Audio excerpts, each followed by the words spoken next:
Guinness world record অনুসারে বিশ্বের সবচেয়ে বয়স্ক নারী জাপানের তোমিকো ইতুকা মারা গেছেন। কর্মকর্তারা জানিয়েছেন, হায়োগো প্রিফেকচারের আশিয়া শহরের একটি নার্সিং হোমে ১১৬ বছর বয়সে তাকে মৃত ঘোষণা করা হয়।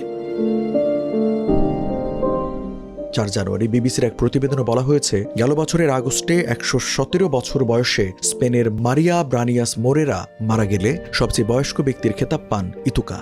আশিয়া শহরের মেয়র রাইসুকা তাকাসিমা এক বিবৃতিতে বলেন, জীবনভর আমাদের উৎসাহ উদ্দীপনা বিলিয়ে গেছেন ইতুকা, এজন্য আমরা তার কাছে কৃতজ্ঞ।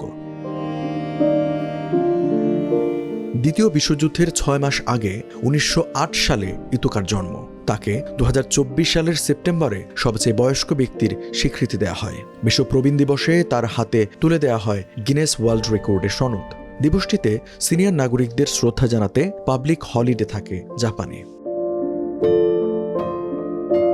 ইতুকারা ৩ ভাই বোন। ছাত্র অবস্থায় তিনি ভলিবল খেলতেন এবং ৩,০৬৭ মিটারের মাউন্ট ওনটেকে ২ বার আরোহণ করেন। দাম্পত্য জীবন ২০ বছর বয়সে শুরু করেন তিনি। তার ২ ছেলে ও ২ মেয়ে রয়েছে।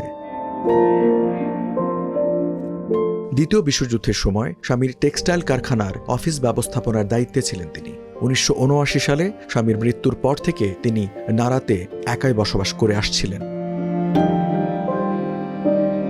এক হিসাব অনুসারে গেল সেপ্টেম্বর পর্যন্ত জাপানে ১০০ বা তার চেয়ে বেশি বয়সের মানুষ প্রায় ৯৫,০০০। এর মধ্যে ৬৮% নারী। দেশটির ১২৪ মিলিয়ন মানুষের মধ্যে প্রায় ৩ ভাগ মানুষের বয়স ৬৫ বা তার চেয়ে বেশি।